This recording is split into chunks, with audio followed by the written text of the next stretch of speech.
এই হরমোনটা সবচেয়ে বেশি থাকে 20 বছর বয়সে।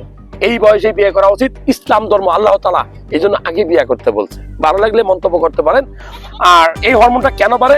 ওই যে খেলাধুলা করলে বাড়ে, ঠিক আছে, ভালো খাবার, পুষ্টিকর খাবার খেলে বাড়ে, সবচেয়ে বেশি সবুজ শাকসবজি, মাছ, মাংস বেশি খেলে বাড়ে, ডিমের কুসুমে সবচেয়ে বেশি থাকে, এরপরে আপনার দুধে বেশি থাকে, এরপরে আপনার আখরোট, ডার্ক চকোলেট এগুলোতে বেশি থাকে। কমে কেন জানেন? এই একটা বড় কাহিনী। সেটা কি?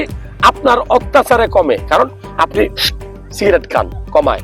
আপনি মদ, অ্যালকোহল, হুইস্কি, ভদকা এগুলো আপনি খান, লাল পানি খান, কমে। এরপরে কি?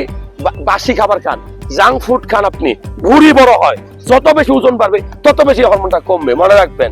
আর কেন? ওই যে সারা রাত জেগে আমার ভিডিও দেখেন, টিকটক দেখেন, রিলস দেখেন, দেখতেই আছেন আপাকর ভিডিও, দেখতে দেখতে রাত 3টা-4টার সময় ঘুমান, ভোর 10টা-12টা পর্যন্ত ঘুমান, সকাল লাভ নাই। এটা 6 থেকে 7 ঘন্টা ঘুমাইতে হবে, পিওর ঘুম। রাত 10টা থেকে ঘুমাবেন, দেখবেন যে এই হরমোন আপনার লেভেলে বাড়বে।